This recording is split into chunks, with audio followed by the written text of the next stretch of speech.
So we'll start the presentation. Hello, everyone. Welcome to our presentation, Bridge the Gap, Creating Accessible Public-Facing Products. My name is Jessica. This summer, I am the Design Fellow at New York City Department of City Planning.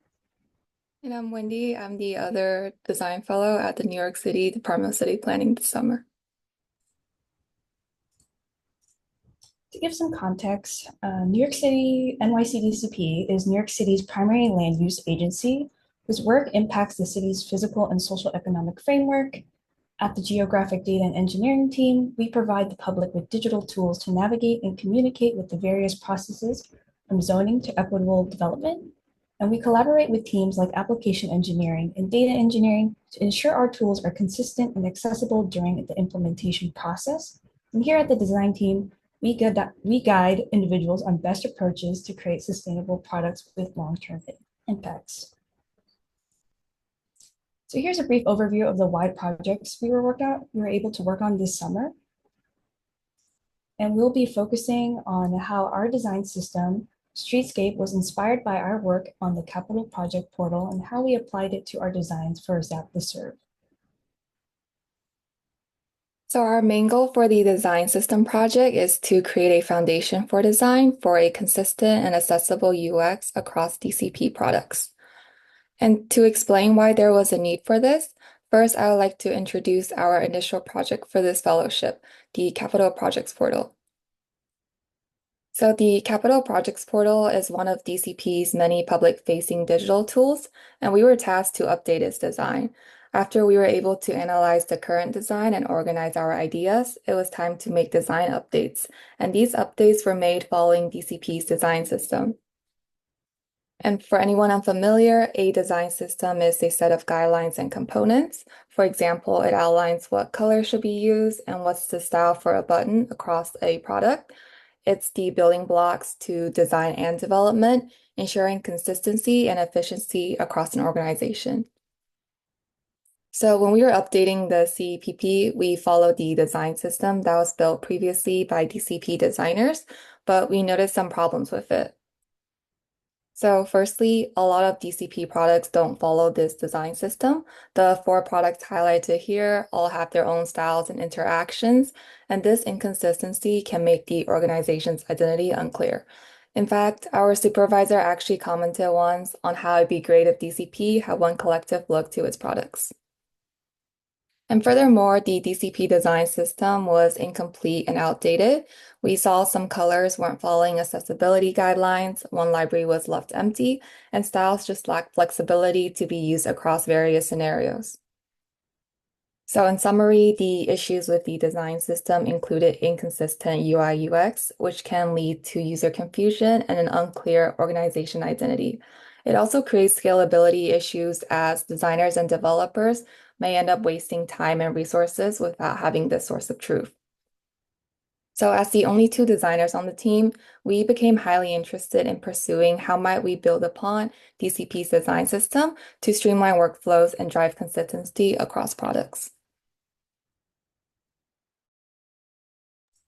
We accomplished this through establishing consistency, scalability, and efficiency in Streetscape, our new design system.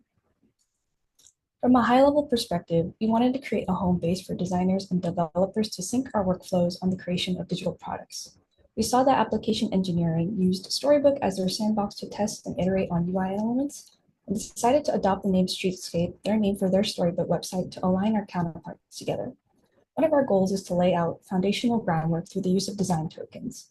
Design tokens refer to reusable values that help decisions stay in sync between design and code, specifically between Figma and Storybook for Streetscape.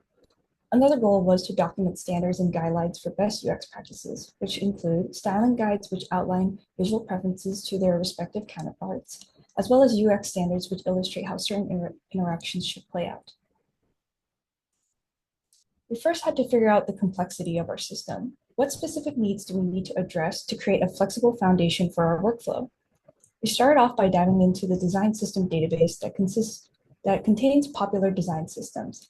Specifically, we looked into these 5 systems because the way they structured foundations for designers and developers were easy to adapt, as well as they gave extensive reasoning on design guidelines that would be applicable to a product.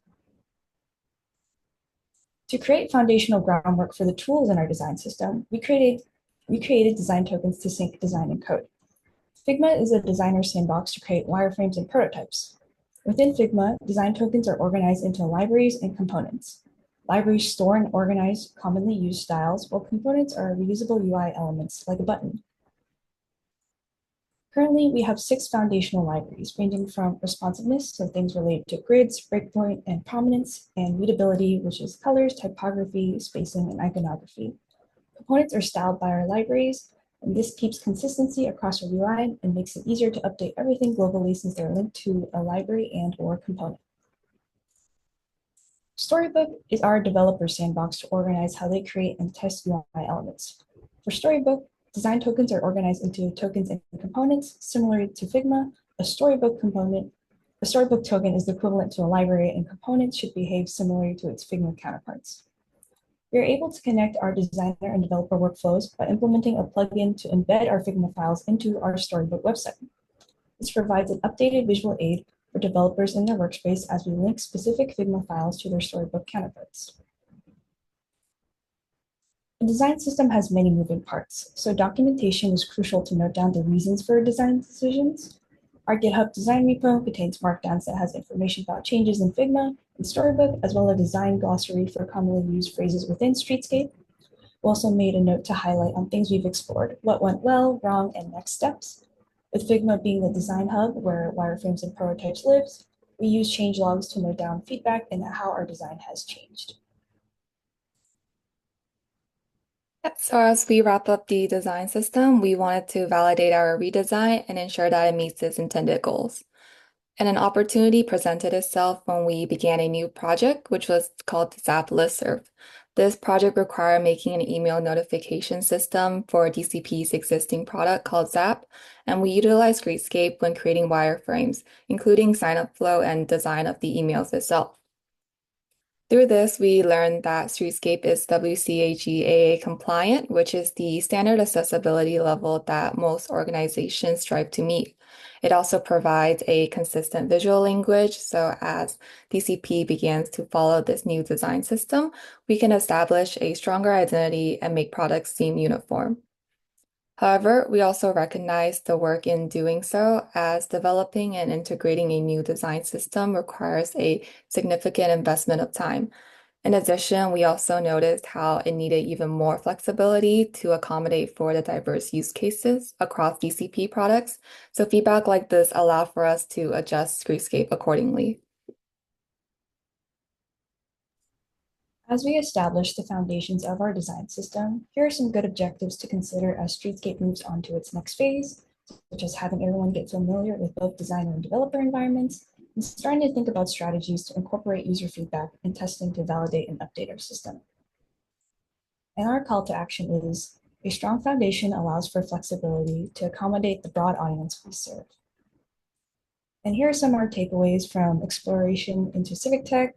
Found it satisfying to work in a highly collaborative environment and contribute to impactful work, and hope to continue to explore the avenues of civic tech. Yeah, and for me, this project as well as this fellowship really allowed me to understand what it means to design for the public and learn what it means to be accessible in order to foster a more inclusive civic experience. We'd also like to thank our supervisors, Damon and Amanda, as well as our Coding It Forward mentors for guiding us and providing us with your immense support throughout our fellowship. And thank you all for listening to our presentation. And now we'd be happy to take on any questions.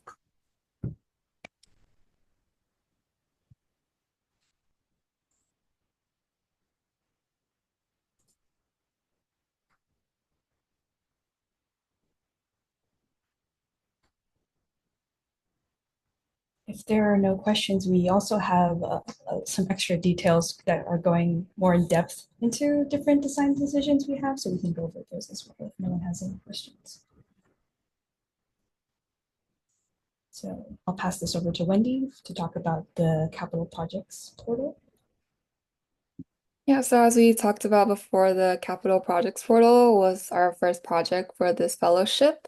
And to highlight some of the design changes that we made, this is an example of the before and after for the project list component. So we mostly made minor UI changes in order to stay within technical constraints.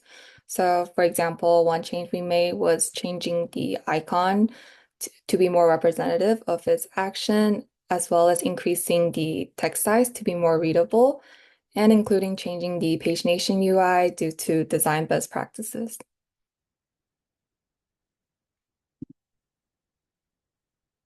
We also were able to, this was another example that we did, which is the capital commitment summary card. This shows an individual capital project, which for anyone who isn't familiar, is essentially a construction project or a government funded project for some sort of public land. And in here, we can see that we changed the formatting of it. So we were able to highlight the managing agency more to really bring out the more important information, as well as summarizing the commitments in a timeline format for a more visual way to represent things for a quick and easy reference. And here, this is like talking about like the specific design decisions behind like the typography library that we have. And we have 5 unique styles for our system, with our main typeface being Helvetica Neue. And each style helps convey information differently. For example, our utility style are commonly used to communicate functionality, such as like labeling elements. And our goal was to have like a clean and easy digestible look by optimizing details, such as we use like the Gaussian ratio for the typographic scale, avoid using font weights that are hard to read, and increasing letter spacing and line height. Yeah, and another design library we could share is the colors library. We try to maintain mostly similar colors as the pre-existing DCP color system, such as using the primary teal and orange to not really make a dramatic change from the original design system and to completely rebrand DCP. But we did make some improvements by changing some specific color values in order to meet the accessibility contrast ratios and creating more styles to accommodate for different use cases, as we covered in the ZAP project. And we also provided more documentation on how to use each different color, including naming the colors based on what they're used for, as well as how they should be used, so so designers know which is where to use each color.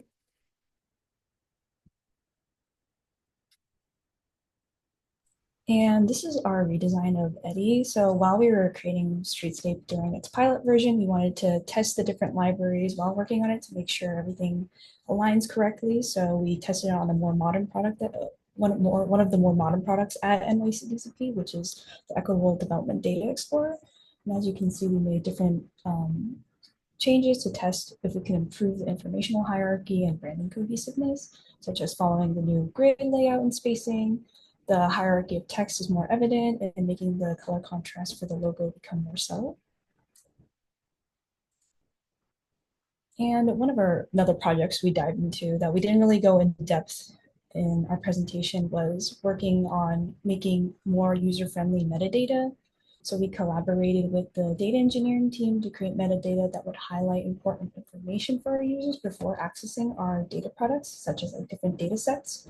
And we try to define like what content would be considered essential by looking to different metadata standards used by the USGS and the ISO. And then the design team took what we outlined together with data engineering to create wireframes of what Pluto metadata would look like. And Pluto is one of DCP's main data products.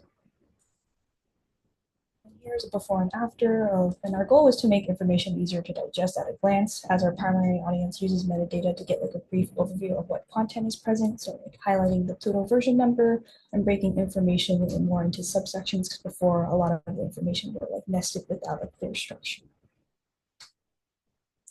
Yeah, we'll open the room back for questions if anybody has any questions.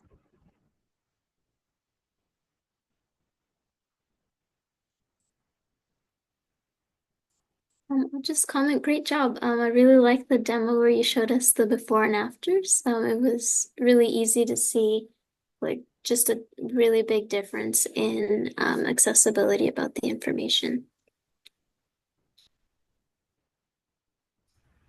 Yeah, thank you for your feedback. I think accessibility was one of our primary focuses, especially when the audience we're designing for is such a broad general public that we really have to try to understand what it's like designing for everyone that could be included.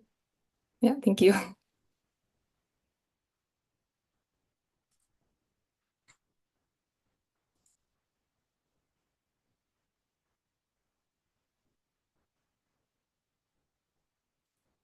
Well, that's all, I guess. Wendy, do you want to highlight maybe something you're really proud of, like one highlight overall, and I'll share mine.